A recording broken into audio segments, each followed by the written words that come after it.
guys, I'm your host, Rachel Cruz here, and welcome back to Dave Ramsey's Greatest Hits, where we're looking back at the best moments from the last 10 years of The Ramsey Show on video. This episode is all about setting you up to build wealth no matter from where you're starting from. There are some really good, trustworthy wisdom in here, and I am living proof that this stuff works. So stick around to check it out. Ever done anything really stupid with money? If you have, that makes you over 12. Almost all of us have.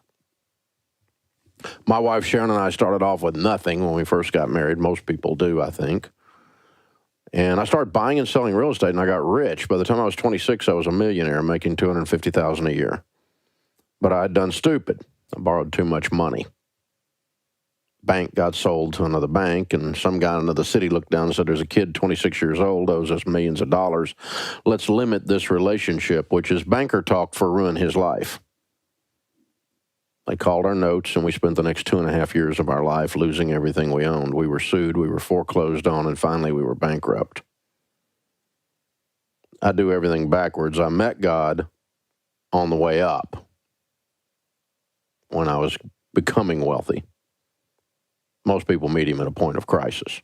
I met him on the way up. I got to know him on the way down.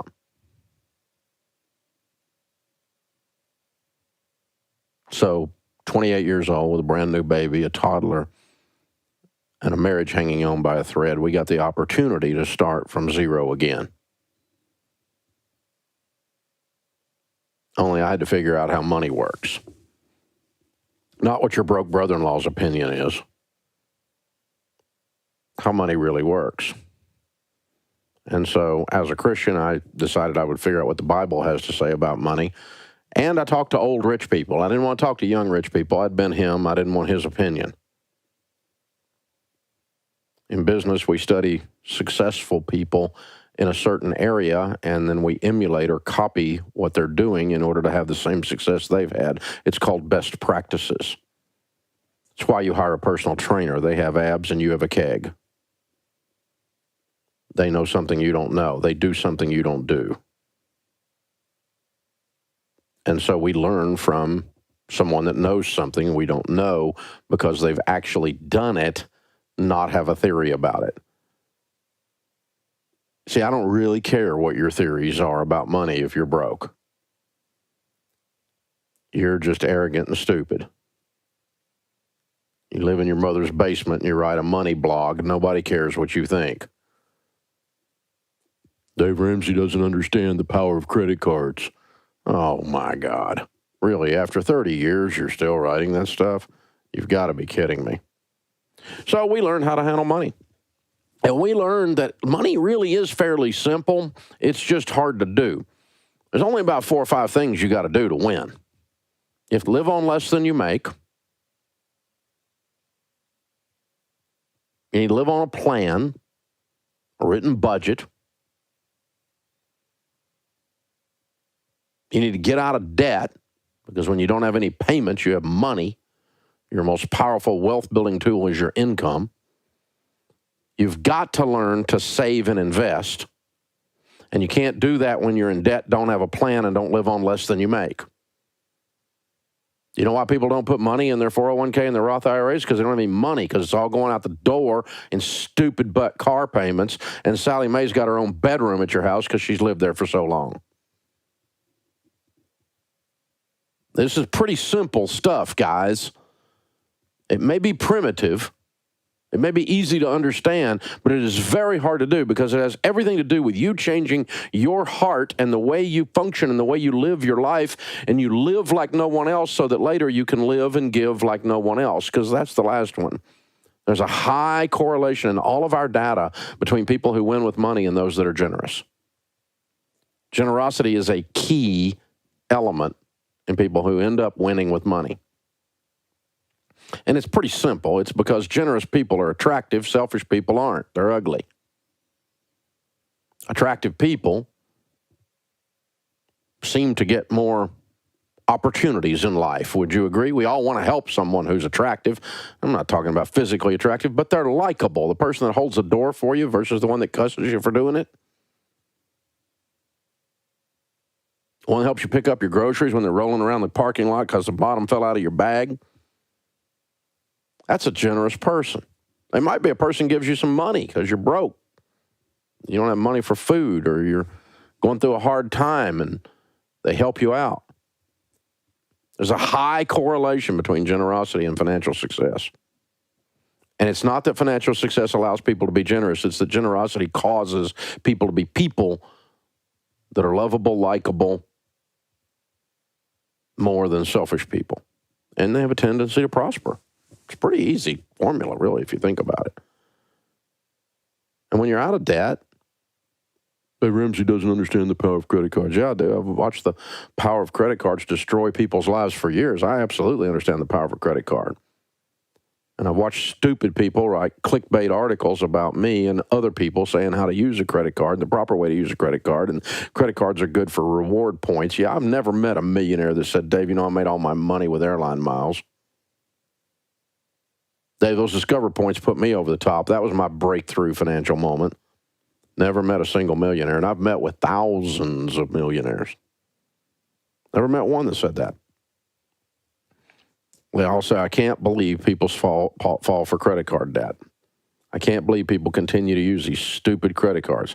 It's like half the population is dying of lung cancer, and everybody's standing around going, well, I guess cigarettes kill you. Well, no kidding. Unbelievable. The credit card is the cigarette of the financial world. It used to be cool. Everybody thought it was neat, and people are catching on that it ain't a good idea. Hello. This is not rocket science, people. Live on less than you make. Becky's on Twitter. Do you literally mean beans and rice, or is that an exaggeration to make a point? Becky, you've got to be kidding me.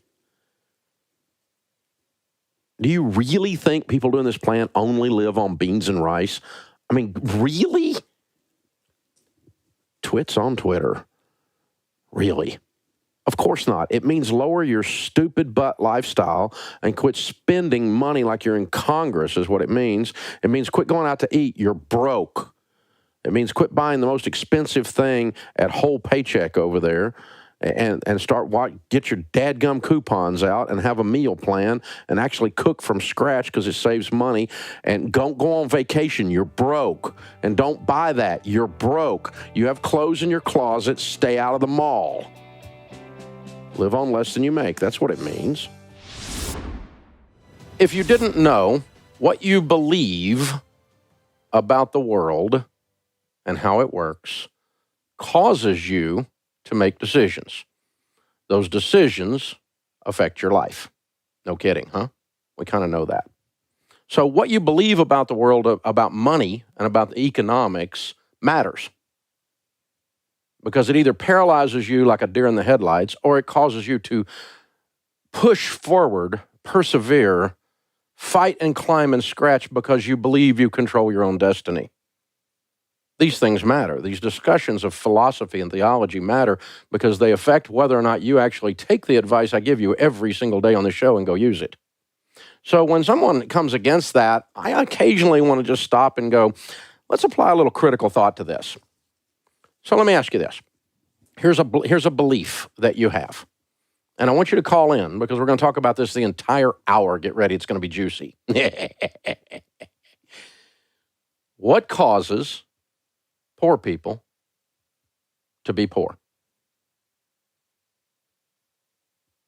What do you believe about that? Because what you believe about that will cause you to take actions in your own life or not take actions in your own life. What causes poor people to be poor? It's a great question. It'll challenge your theology. It'll challenge your doctrine. It'll challenge your philosophy of life. Because the first thing that happens is if you have a fairly narrow view of life, meaning you haven't gotten out much or don't read much, you have just one opinion, and it's usually wrong because it's only a partial observation. Let me give you an example of that. Okay? This article was just published in the Washington Post. The headline reads, Christians are more than twice as likely to blame a person's poverty on lack of effort. Christians are more than twice as likely to blame a person's poverty on lack of effort.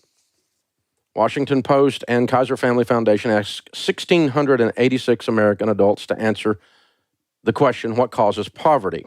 And I'm not going to go through the whole article, but I'll pull out the statistics for you because they bounce around and do some weird theological stuff that's not even, I don't even know how to end up in the article. It's like they're dealing with postmillennialism and all this other stuff that has nothing to do with the discussion. They really got convoluted. But the bottom line of the article is this. The poll shows that 46% of all Christians said that a lack of effort is generally to blame for a person's poverty, compared with 29% of all non-Christians. Now, what you believe about this affects your behaviors. Let me show you how it affects your behaviors. The Washington Post is world-renowned for being anti-Christian and being very liberal in their conservative beliefs, okay? You don't believe that, you haven't read the Post, all right? It's pretty simple. So let me help you with this. 46% of all Christians said that a lack of effort is generally to blame for a person's poverty, compared with 29% of all non-Christians. So let me show you how your belief affects your behavior. The headline was, Christians are more than twice as likely to blame a person's poverty on lack of effort. Let me help you with this. 29%, 46%, that is not more than twice, it's not even half. So you messed up your math because of your skewed bias on your belief system. See how it affects your behaviors? You could have, if it were written by the right wing, the alt-right, it could have said, the exact same statistics could have said, less than half of Christians believe, less than half of Christians blame a person's poverty on lack of effort, because it's 46% believe that, according to this survey. You see how it gets skewed? How they reword stuff to make a point, because they obviously had a point.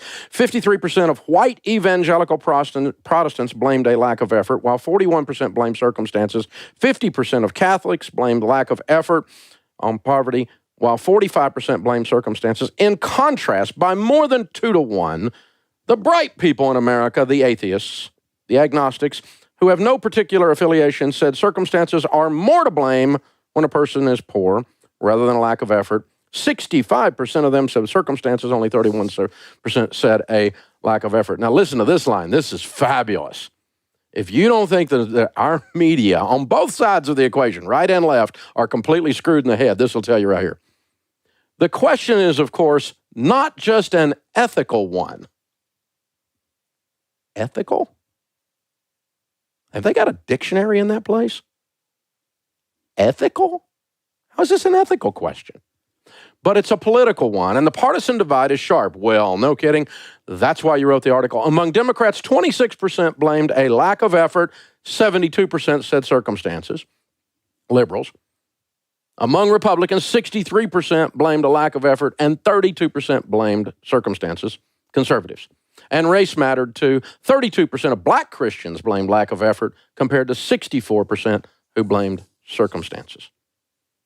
So if you are a white evangelical Christian, you hate the poor, you are cold-hearted, unethical, you do nothing but sit in your McMansion with your nose in the air, collecting your unequal wealth, you're greedy and you can't be trusted to walk around on the face of the planet because you blame effort on poverty, poverty on effort or lack of effort.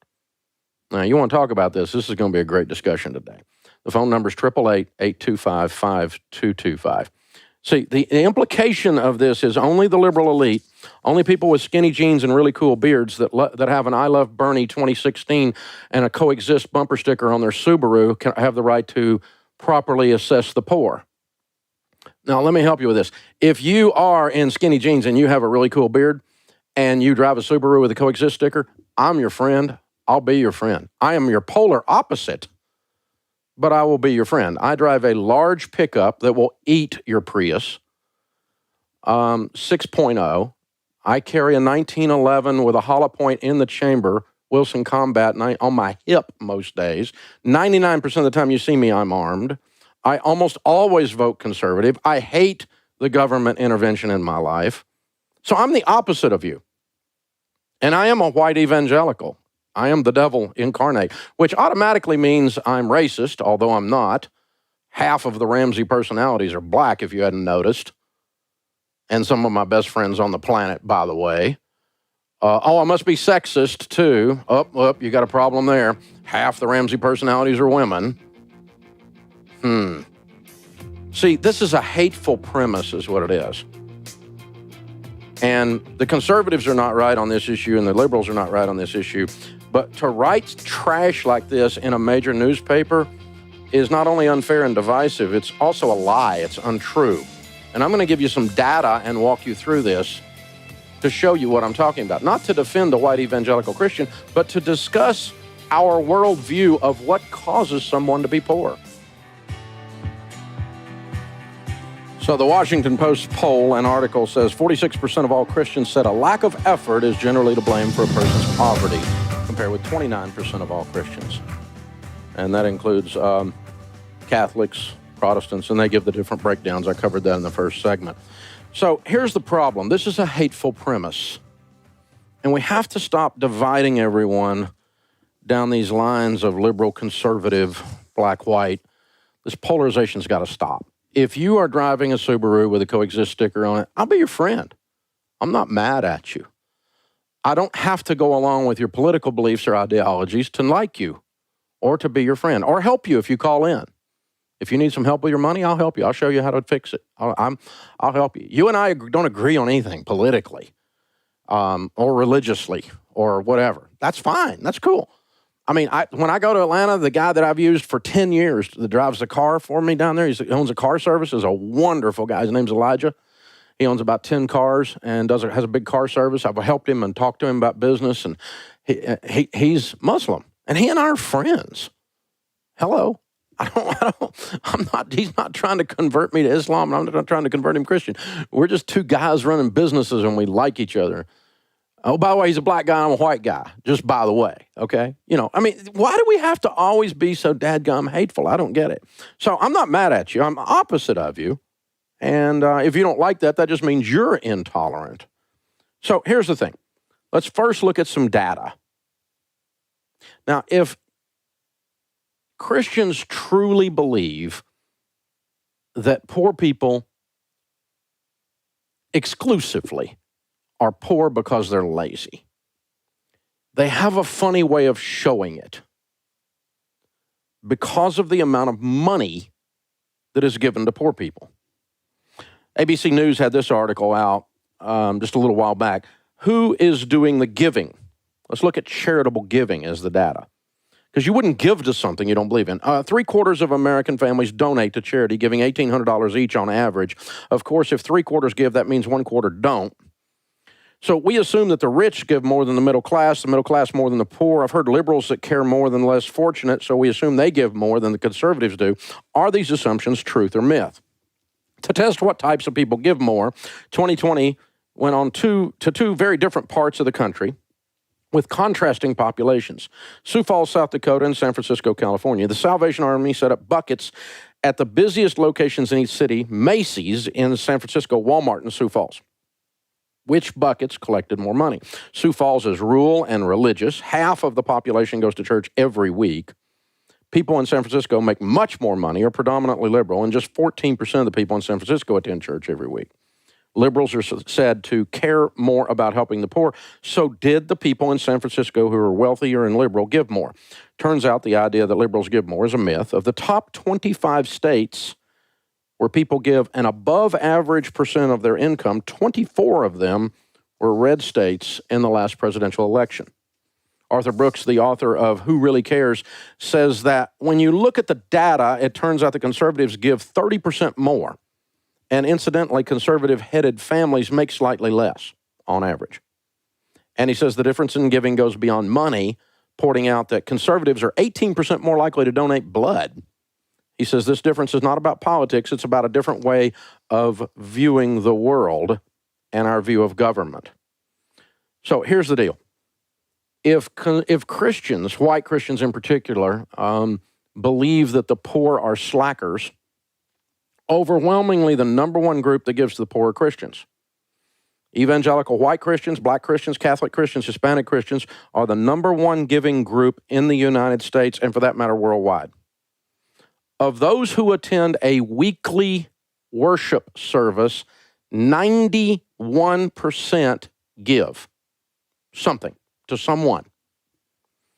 66% of people who do not attend a weekly worship service give something to someone. A 30% drop-off, by the way, around almost 25% drop-off. Now, I've been in church for 35 years. Attended a couple of different churches. I met God as an adult, met Jesus as an adult. The churches I go to are suburban white churches. They're mixed. They have some of every race in them, but they would legitimately be called white evangelical churches. Not that somebody was ruled out, not that somebody was told they couldn't come, but it's the demographic of the area, the neighborhood, the preaching style, all of that tends to cause that. So there's always some Hispanic folks, some black folks, some whatever in there, some white folk. There's a little bit of all kind of folk in there is what it amounts to, but it's mainly white, admittedly. For 35 years, I do not ever recall one single sermon in any of the churches I've attended, anywhere, where someone trashed the poor and said, you're poor because of a lack of effort. Get up off your lazy butt. However, I will tell you that almost every Sunday, that church is raising money to feed the hungry in some city, state, or neighborhood around us, gathering up clothes to give to people that are poor, building houses and buildings for people that are poor in other countries and in our own neighborhood. We spend an awful lot of time, energy, and money giving money to the poor, considering we think they ought to get up off their lazy butts according to this liberal supposition. So it's just inconsistent. It's just actually not true. And if you look at it politically, this comes out. Conservatives give 30% more than liberals. Several pieces of research show that. And, a bunch of articles on stuff out there. This was in the New York Times, an editorial. Are we cheap? Yes, Americans are cheap, says the former president, Jimmy Carter, recently said the rich states don't give a damn about people in poor countries. And when it comes to helping the needy in poor countries, YouTube singer Bono says it's the crumbs off our table that we offer these countries. Crumbs because many other countries such as Norway, Portugal, and Japan give a larger share of their wealth to needy countries. The United States gave $28 billion in foreign aid last year, but as a percentage of our wealth, we rank 20th out of 22 major donor countries. Actress Angelina Jolie is horrified by this. It's disgusting. It's really disgusting, she said. I think most American people, really do think we give more. And I know they would if they could understand how little they give and how much more we can afford to give, absolutely without even noticing it. But wait a second. When you're talking about giving, you can't just talk about government giving. See, Angelina Jolie could look at herself as an example of a generous American. She gives her time, her money, to charities around the world, not counted in those figures we were just talking about, and so do millions of other Americans. America is not just our government, it's 300 million individuals, and their contributions far exceed what the government gives. America is anything but cheap. Americans give a lot, and last year they gave over $300 billion to charity, so let's put that in perspective and help you with this. Bono, he's worried about Portugal and Norway and Sweden. The people of America gave $300 billion to other countries to help them as individuals last year, which is more than the entire national income of Sweden. That'll help you with your ratios. Okay. 50% volunteer their time.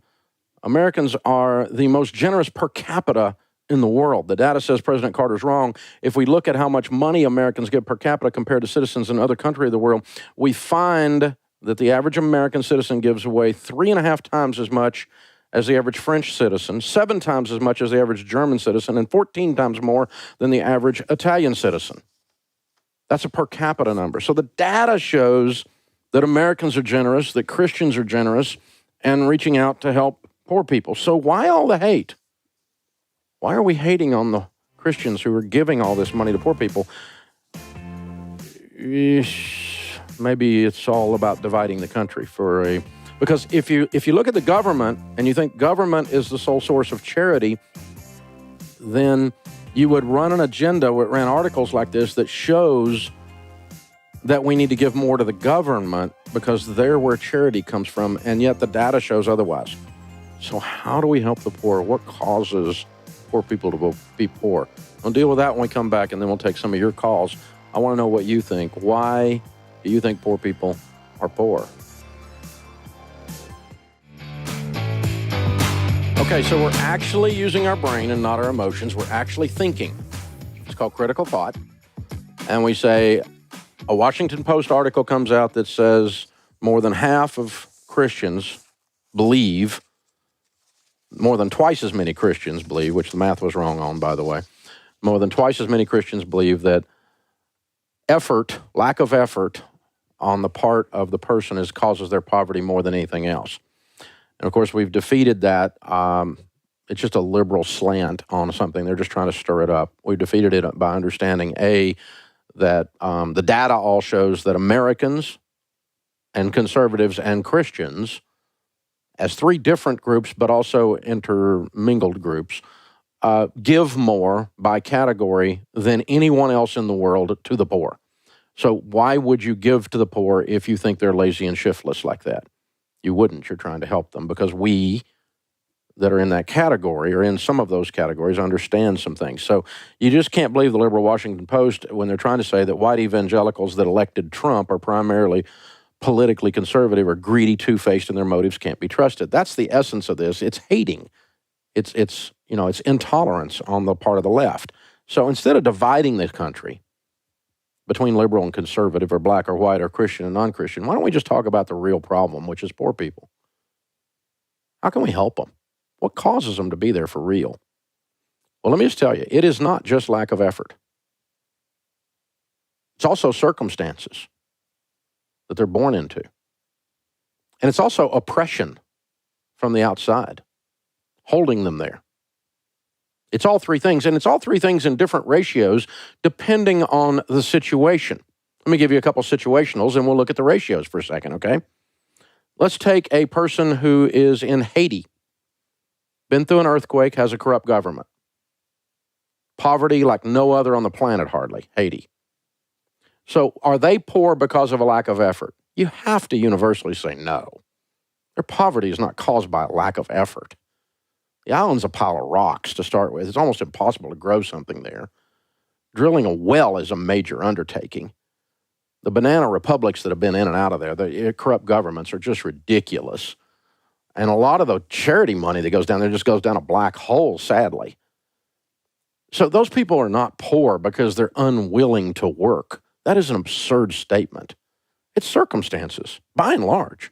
And oppression, secondly, and lack of effort, third, but to a much lesser degree, lack of effort. Would everybody agree with that? Say yes. I mean, so to my conservative friends who say lack of effort is why someone's poor, you can hold the Haiti example up and go, well, you're wrong. It's not the only reason people are poor. And that situation it illustrates is circumstances sometimes. Another example is I've got a friend of mine in college. He got a master's degree in accounting, and then he took up drinking, ended up homeless. Now, he grew up white middle class like me. Went to the same school I went to, University of Tennessee. Got a white middle class education, just like me. Master's degree in accounting. Shut up. I mean, that's a marketable skill, okay? But not if you're in the bottle.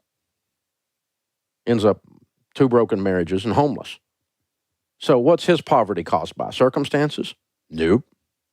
Maybe a little bit, but to a very, very small degree, agreed. Was he oppressed by someone? Did the man put him down? No, not hardly. Not hardly. His choices are what put him down, right? He's poor because of his choices. He's poor because of a lack of effort and because he got addicted. That's why he's poor. Completely different than the person in Haiti. Agreed? Say yes, everybody. Really? I mean, understand. This is how this works. Think about a buddy of mine, a good friend of mine. I was talking to him the other day. We had a long discussion about this. It was kind of fun. Before this article came out, oddly enough, black guy, African-American guy, whatever you want to call him. He calls himself black, so I'll call him black. That's okay. I'm not all worried about these labels you people are all get twisted up about. He's a good friend of mine. He grew up in the hood. And you know what he told me? Coming out of the hood in America, in North America, as a black guy, he said, it's easier to get out of the hood than it is to get the hood out of you. Ooh. He said, you didn't have that disadvantage. And I said, you're exactly right. I didn't. Now, we can label that white privilege and try to call me a racist, but that wouldn't work because we've already established I'm not. Shut up, okay? So, but it's easier to get out of the hood than it is get the hood out of you. How many of you have experienced that? When you had kids, you opened your mouth and your parents came out? It's easier to get out of there than it is to get it out of you, right? Change is hard for people.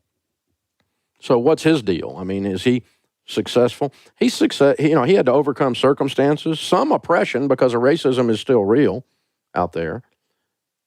And he had to make good choices himself. And he's, by the way, ultra successful. Makes a lot of money, does very well. Really brilliant guy. And married up considerable, by the way. His wife is brilliant too. And so, you know what I'm talking about? I mean, he made different choices, but he had to get the neighborhood out of him, and he had to get out of the neighborhood, circumstances, and he fought racism along the way. He fought all three. I don't know if it's equal parts, but maybe closer to equal parts than any of the three we've talked about so far. Or how about just poor white trash? Appalachia. I was driving through rural Tennessee this weekend. Drive by a place, it looked like if the porch fell down, it'd kill 3 dogs. I mean, you might be a redneck if, I mean, just trashy. 4 cars sitting up on blocks and the weeds coming around. And it's a little bit of circumstances there. You got to overcome a poverty mentality. You ever heard somebody from your old neighborhood say the little man can't get ahead? You know what that is? That's a defeatist, fatalistic attitude that says that you don't control your own destiny, that somehow there's a boogeyman out there controlling your destiny. You have to get the hood out of you after you get out of the hood. White, black, Hispanic. Yeah, circumstances affect your mindset, your belief system, therefore your ideas. So it's more complicated than just anybody can do it. It's more complicated than that. And,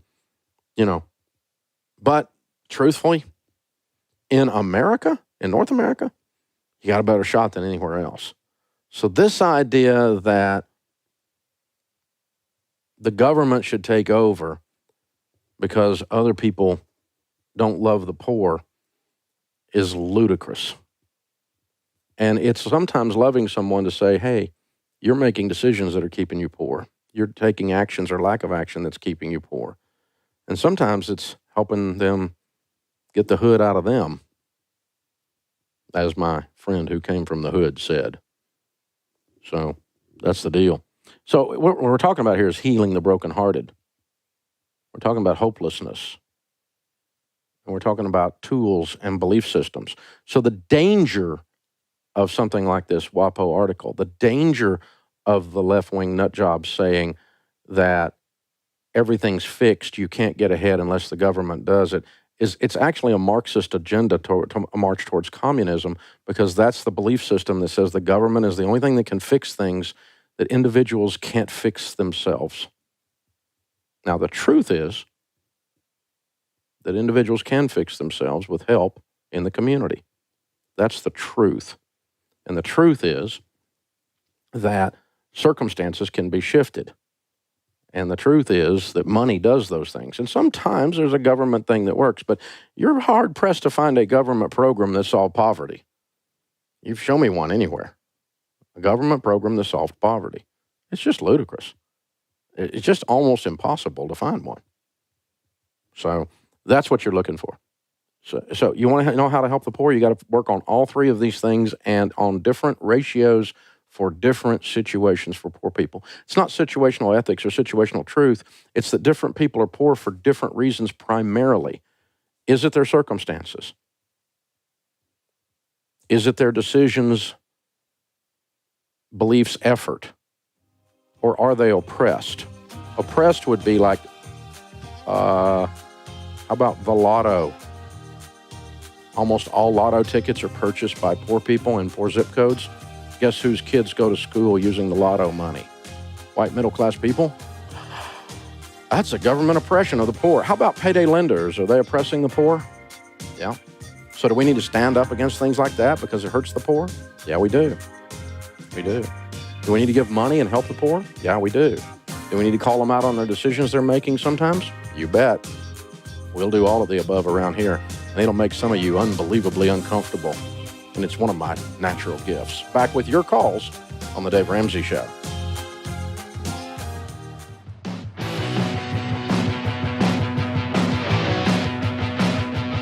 So we're talking about this subject of what causes poverty, and I gave you my opinion on what causes it. I think it's three things. Biblically, I think I can back that up. And it's not ever just one, is my opinion. So I'm going to talk to you guys. What do you think? Adrian is with us in Baltimore, Maryland. Hi, Adrian. How are you? Hi, Dave. It's good to talk to you. You too. So tell me what your thoughts are on this subject. So my thoughts are, I completely agree with you that most of the time they don't know that they have better choices. I'm currently helping teach a group of homeless men who are actually coming out of homelessness. Using your principles, Oh, thanks. and finding that they are thriving. They never knew that things could be done differently.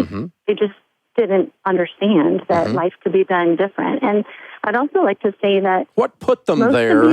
What put them there in the first place, in your opinion? Was it circumstances, oppression, or lack of effort on their part, or a mix of them in some mix? Or which was the major one?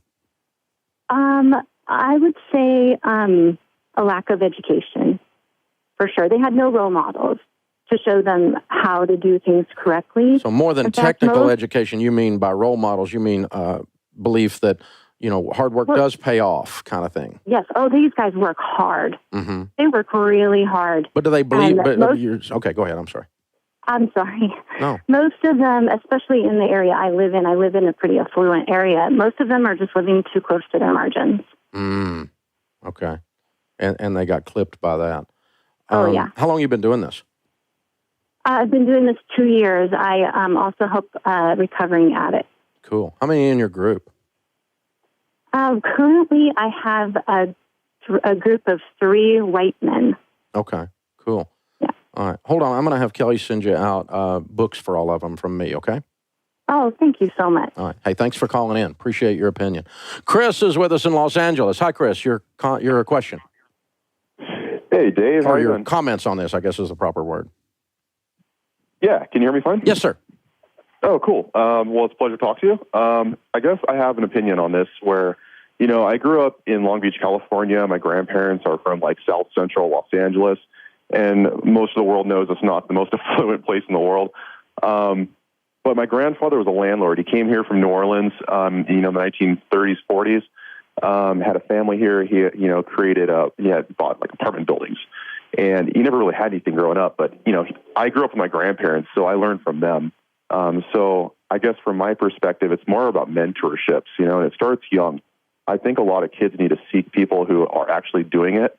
They need to, get the influence young, someone to teach them, someone to look up to, that could tell them. Is that I'm trying not to put words in your mouth, but I want to make sure I'm grasping what you're saying. Is that kind of a combination of effort and changing circumstances? That's the mentorship, right? No, it's both. It encompasses a lot of different things because you need to be taught, a discipline and strong work ethic young. And it also, you have to do it ethically too. I mean, no one who makes money unethically will last. You have, if you're going to have a business that's going to last a long time, you have to make sure customers are happy and you're taking care of people. And you were taught that from a young age, even though it was in a tougher part of town. Oh, absolutely. I mean, my grandmother would take me to church, almost every day. So I go to, so this is not even an evangelical thing. This is just straight ethics, and work ethic and discipline. I went from, having no money at all to, I'm a millionaire now, and so I would say that, it's just discipline. And I encourage anyone, who wants to have a successful business to look online because all you need is an internet connection and a post office. You could ship products anywhere in the world. Amen. Hey, thanks for the call. Interesting input. Matt is with us in New York. Matt, your comments on this subject. Matt? Hey, Dave, can you hear me? Yes, sir. Okay, Dave. I would just like to say I love the show. I'm a student out here. And basically, I think the main reason why there are so many poor people in America is just because they're not educated on it. They don't have tools like that you preach on this show and stuff like that. If you look at people, we see people that win the lottery all the time. They go broke. It's because just by definition, they're not good with money. You know what I mean? A lot of times they choose not to embrace the market and are left without many options as far as where to go and how to get money. several people have said education, and I wonder what I think you guys are all saying the same thing I'm thinking when you're saying that, but I don't know if you are, so I'm going to ask. To me, education can be just learning how to do something, but the kind of education I think we're talking about in this setting is not only how to do it, but why to do it and the character around doing it. You can know how to execute a task from going to a class, agreed? But the way you go about that is a reflection of your character, and I think that's woven into this situation too. Mm-hmm. Is that in there, or are you just saying pure education, like going to a classroom? Yeah, absolutely. So I recently graduated high school, and I'm a student in college right now. And basically, in high school, the things that they're teaching as far as finances go, they don't really teach you that well how to manage your finances when you come into adulthood. So I've had to go to external resources such as your show and other various websites and YouTube videos to sort of teach myself how to manage our finances. And we're just not teaching that in the schools in America, which is a really great a tool that you should use in building your wealth and just furthering your financial knowledge. Gotcha. Cool. Hey, thanks for calling in, man. Appreciate your opinion. So up next is Randy in Cincinnati. Hey, Randy, how are you? Doing well. How are you, Dave? Better than I deserve. What's up?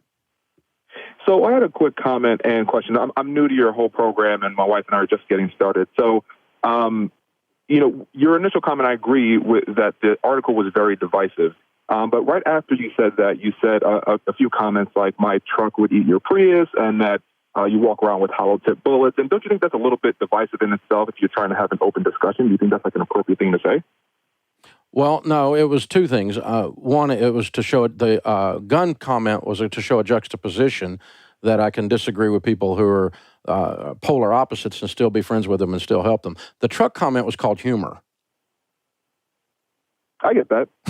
But I'm messing with you, Randy. Come on, man.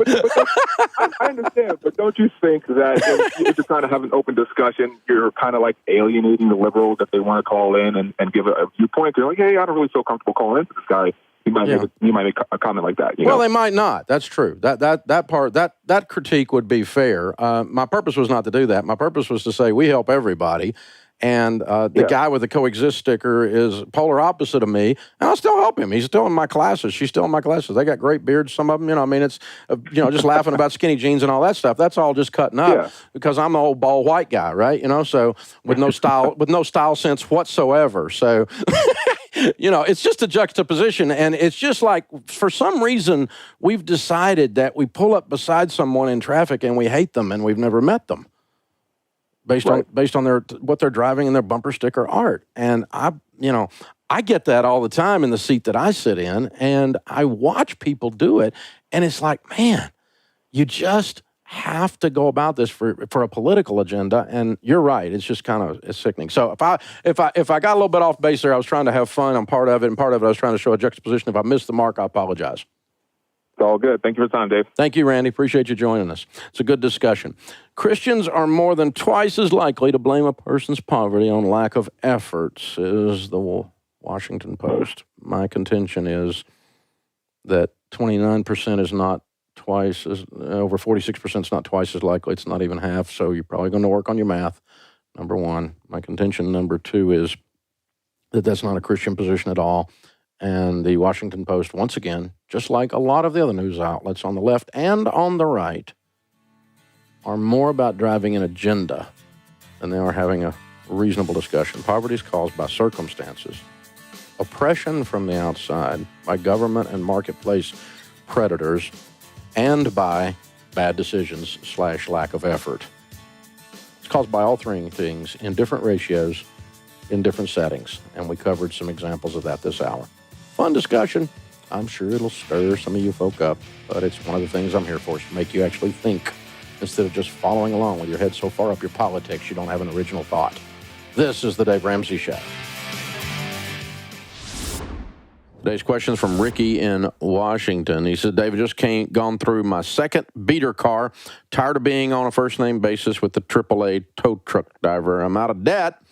I have my emergency fund saved, and I have the money to get a little nicer car. Having a hard time parting with it because I worked so hard to save it.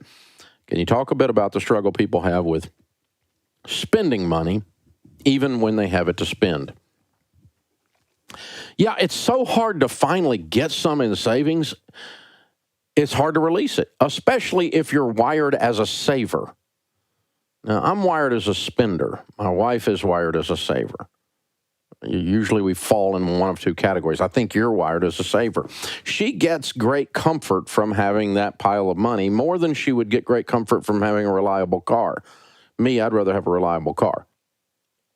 Past the emergency fund. You're at the, this is an emotional thing at this point. It's not a financial thing. I have the money, but I have trouble releasing it. And so what that says is you're just getting some, it's a normal thing, and it's not a bad thing, but it just says I get security from that extra money beyond my emergency fund. And I'll tell you this, I think it's something we all have to work at one of our money skills. There's really three basic money skills that you have. Spending properly, reasonably. Learning to enjoy money falls under spending. Learning to enjoy life with your money, which is kind of what your question's about. The second one's saving. You got to learn to save money for emergencies, for college, for retirement, to change your family tree, to build wealth. You got to learn to invest. You got to learn to ride the investment waves like we've had in the stock market in the last couple of weeks, right? And giving. The power of generosity to completely change you when you learn to give as the natural rhythm of your life. It changes everything. So, giving, saving, and spending. Everyone has at least one of those that they struggle with. Mine is saving. I'm a spender. It's no trouble for me to enjoy money. It's also no trouble for me to give money. A lot of spenders, it's easy for them to be generous because the release of money doesn't bother us as much as it does a saver.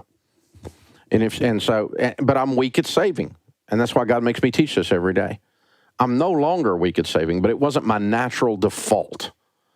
I had to intellectually decide to have an act of my will to save and invest.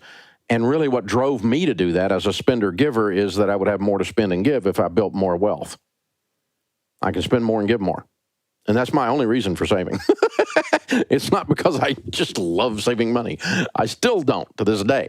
It's not. So you're on the other side of this, Ricky, is what we're saying. You don't enjoy spending. We don't know about giving. You didn't address that in your thing. Sometimes I can get spenders or savers like this to turn loose of their money first by increasing their giving. And then that kind of gives them permission to also enjoy the money themselves. But it would be a shame to save and work and not enjoy some of your money. And one of the things you should enjoy is a reliable vehicle. And you don't have a reliable vehicle. You've been doing beaters. And so, you need to go buy the car. You already knew that. You weren't asking about that, but you already knew that. But maybe also take a little bit of that money and give it. Find some place to be generous at your church, or find a couple that's struggling, or a single mom that pay her light bill for a year, or whatever. But find something to do, because there's something about giving that kind of then gives you permission down inside your spirit to also enjoy money. Because money's fun if you got some. You ought to enjoy it. You ought to enjoy some nice things. Now, if that's all you do and you don't save and you don't give, then you're just a shallow twerp, right? But, to assume that just because someone has the ability to enjoy money means that they're greedy or shallow, that's just bogus. And the way you can tell is what percentage of their financial situation is going towards stuff for them. And if all the money you make is going to buy you crap, then you're out of balance, But if you're giving a percentage of your income and you're investing a good percentage of your income and you're enjoying some of your income on lifestyle purchases, travel, cars, clothes, whatever it is, then that's in balance once you're at baby step 3 and beyond. And that's where Ricky is. But it's a really good question, Ricky. It's a good question for me to stop and just kind of rant on or vent on for a second here, teach on for a second. Now, you guys that listen to the show all the time, you know that 90% of the time, 98% of the time, you pretty much are stuck with me. I'm the deal. This is what we do. It's you and me talking about your life and money. But occasionally I run into a friend and I think they got something to say, and I bring them on because I know they got something to say, and then you're always thankful that I do that. So this is not a guest-driven show, but occasionally we talk somebody world famous into coming on. Today's no exception. Mark Cuban is joining us. He's stopping by Nashville today to do some other stuff, and we talked him into sitting down and spending a little time with us. Welcome, Mark. Thanks for having me, Dave. Well, congratulations on a pretty successful season. Thank you. Mavs did well. Not well enough, but we'll take it. Yeah, well, I mean, you got to a point, but yeah, unless you're still in it, you're not. Yeah, exactly. There's one winner and 29 teams tied for last. No, that's how it works. Well, welcome to Nashville. We appreciate you swinging by. Now, you and I have had a lot in common. We bounced back and forth emails and tweets and things over the years, and we've talked about a lot of different subjects. You know, what I want to start off with today is, there's two sides to this whole money equation. There's the income side and the outgo side. Right. And most of the time, I'm spending my time on the outgo side. I'm telling people, okay, you got to trim this. You got to amputate the Tahoe. You freaking bought stuff you can't afford. Absolutely. I'm the guy that's doing that all the time. But occasionally, I tap the brakes and I reach over and go, oh, you got an income problem. Mm-hmm. You got an income problem. You've had this unbelievable, I've watched you from afar and I've watched you a little closer in the last few years, unbelievable tenacious work ethic. What, even when you were a kid, where's that come from? I have no idea. I guess my dad did upholstery on cars, and I watched him get up at 6, 7 in the morning or go to work at 7:30 in the morning, 6 days a week, and lots of times work half a day on Sunday. And I think he was very clear that you aren't going to follow in my footsteps. You are not going to do what I do. And you're going to have to do whatever it takes and work however hard you have to do better. And since I've been a kid, I've just been relentless. That's the only way to put it. Now, you got brothers and sisters? 2 younger brothers. Are they wired like that too? No, not at all. They're not as driven? No, not the same way at all. They're completely different. Yeah. I mean, I was the work nerd at my house. I was the little kid. I had to be in business. I had to have something going all the time. Always. I mean, there's always something. What was your first thing you did to make money? First thing was selling garbage bags door to door. I wanted some basketball shoes, and my dad basically said, those shoes work, that you have on your feet, and when you have a job, you can get whatever you want. And one of his poker buddies set me up to sell garbage bags door to door so I can get some basketball shoes. Rachel and I just finished the book Smart Money, Smart Kids, and we talk to families all the time that one of the things you have to do, regardless of your income, regardless of your socioeconomic strata, you have to teach kids to work. Oh, yeah. Oh, I mean, with my kids, their health is number one, my number one fear, and them just not being jerks is number two. I want seriously, I want them to appreciate and respect not just what it takes to be successful, but the effort that other people put in as well, that, nothing is given to you, and they're certainly not going to have anything given to them. There's that, Malcolm Gladwell talks about it in the book Outliers, 10,000 hours of practice. Exactly. 10,000 hours of practice to be world-class at something. And business is no different. I always tell people business is a sport. And I've sat down with our players. I've sat with Dirk and Vince Carter and others and said, look, you play basketball for 48 minutes. You practice 2-3 hours a day and have days off to rest. In business, there are no days off. There are no minutes off. Business is a sport where it's always game time, 24/7, by 365, by forever. And there's always somebody trying to beat you. And the minute you let down your guard, you're out of business. Absolutely. Now, you and I were talking we were having lunch right before we jumped on the microphone, and we were talking about my youngest is graduating from college, and you and I have both been maybe some of the loudest mouths on the whole planet between the two of us. We've been tag teaming from Dallas to Nashville for a long about time. The stupidity of this student loan crisis. Oh my God, it's horrible. It's people talk about bubbles. And the question has been asked, are we in a tech bubble in the stock market? No. But are we in a college tuition bubble? Absolutely. And will that bubble burst? Absolutely. And, typically behind every bubble, there's a lot of easy money and companies taking advantage of the easy money and inflating their revenues. And what colleges are doing are no different. It's easy to borrow money to go to school, to get a student loan because it's all guaranteed, and colleges are happy to take it. And it's easy to raise tuition because as long as students can borrow as much as they need, why wouldn't you raise your tuition? Why wouldn't you spend it on nonsense at a college? Why wouldn't you build buildings you don't need and hire administrators that you have no use for? Because, the money keeps on coming in. And not only is that bubble going to burst and impact colleges and universities, but it's having a significantly negative impact on our economy right now.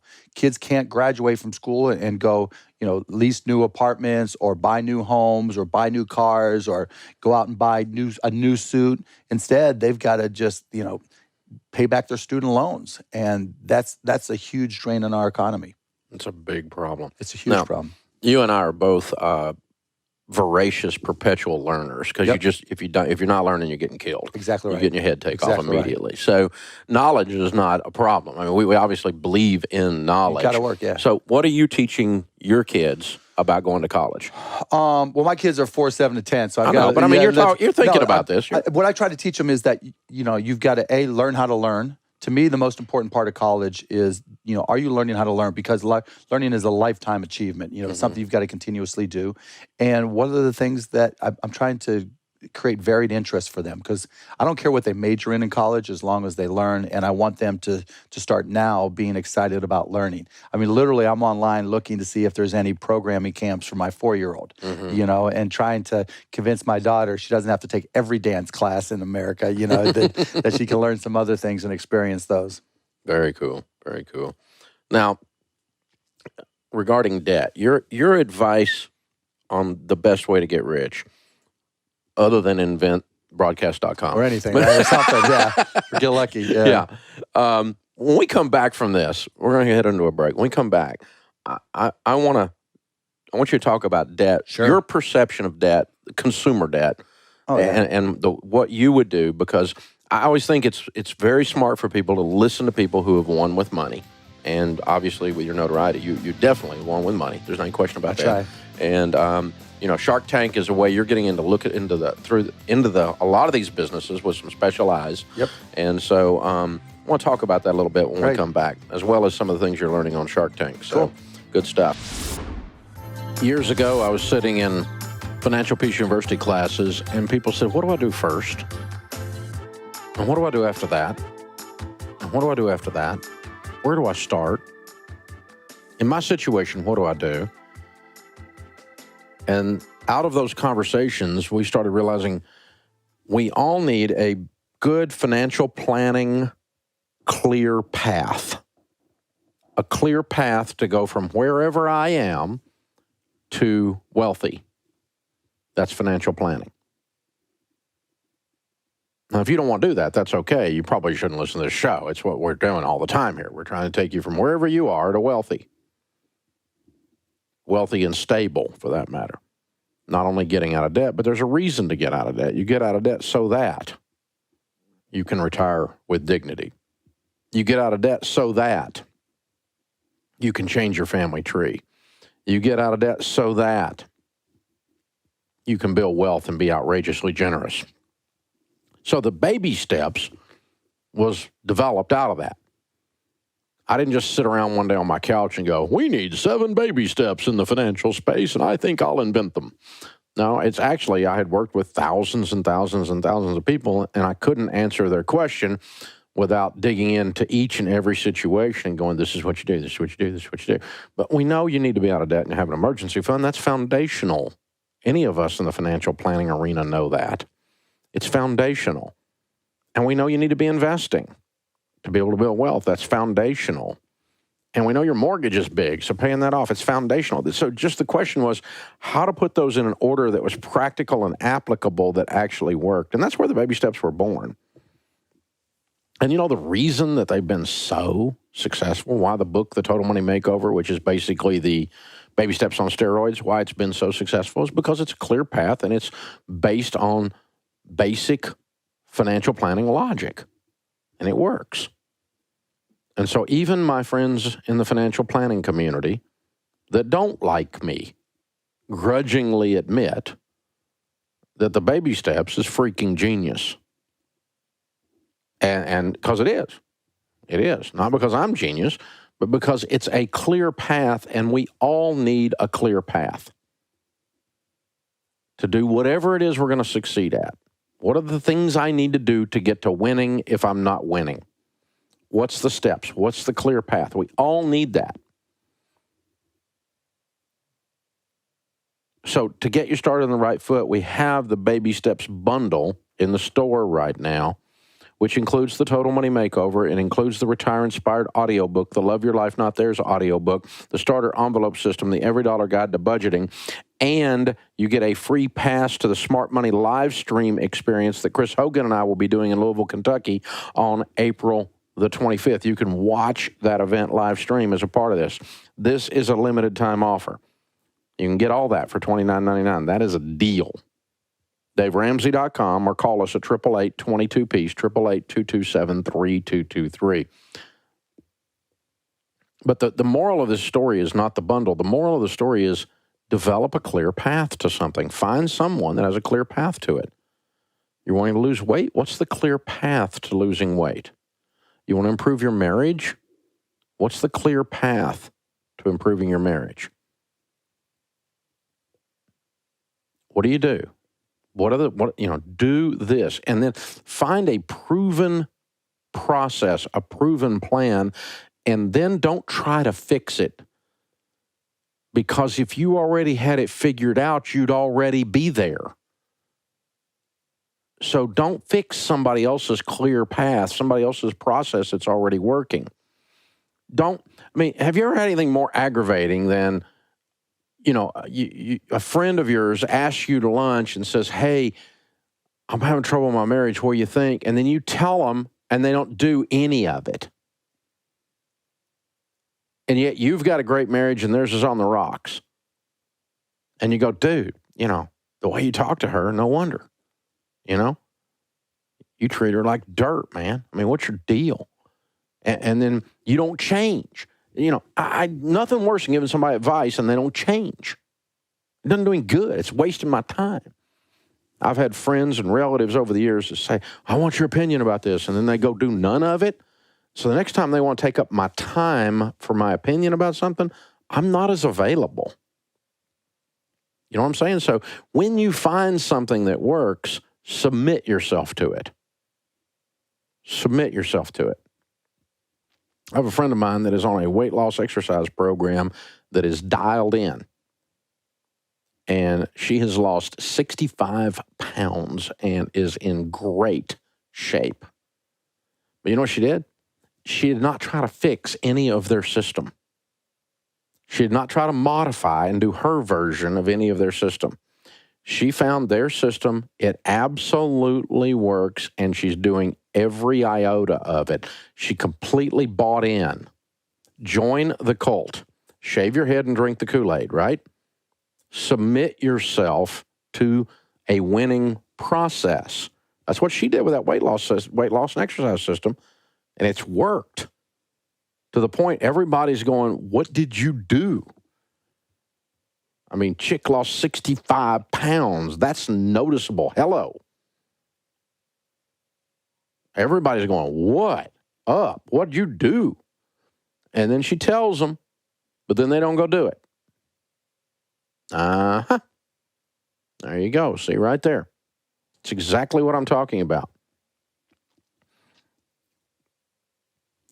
Dr. Les Parrott, that is going to be speaking at the SMART conference, has a wonderful system on his website that you can take a marriage analysis called Deep Love, and you can take an analysis, a survey, and fill it in, and then it will tell you the areas of your marriage that are strongest and the areas of your marriage that you need to work on. And it will give you exact steps to go work on those. Now, Les is one of the best-known voices in all of the marriage space. And as far as putting a survey together and developing a system and a thing that spits out suggestions, he wrote a lot of the programming for eHarmony. So shut up. This guy, he's the best in the world at this. So you can take that Deep Love assessment and then read it all and go, yeah, well, I don't agree with you. Shut up. I don't care what your opinion is. You're losing. When you're losing at a space, don't give us your opinion about the space. It makes you look stupid. Don't do that. You're losing. If you're losing in a space, don't have an opinion. It makes you look stupid. Don't do that. You do what someone who's not losing says to do. Why is this hard? Because we all have egos. I'm amazed at the number of broke people who have strong opinions about my investing advice. Is that not the dumbest butt thing you've ever heard? You live in your mother's basement and you write a blog about how Dave Ramsey's investment advice is wrong. Get a job, son. Get out of your mother's basement. Nobody cares what your opinion is when you live in your mother's basement about finances. You're a broke loser. Seriously. Think about this. Why do we do this stuff? It'd be like me having an opinion about growing hair on top of my head. That would be dumb. I don't have any hair on top of my head. I'm not good at growing hair there. For me to have an opinion about that would be stupid. Okay, I told you guys, this is really good stuff. And the biggest thing I want you to leave with is that you don't have to earn 6 figures or win the lottery to build wealth. You just have to be intentional and live on a plan today with that goal in mind. For our next episode, we're focusing on one of the biggest assets most people ever own, a home. And these clips were a hit, and I've got to say, Dave loves real estate. So make sure you're subscribed so you don't miss it. And as always, share this video with a friend who needs it. Thanks for watching, and I'll see you next time.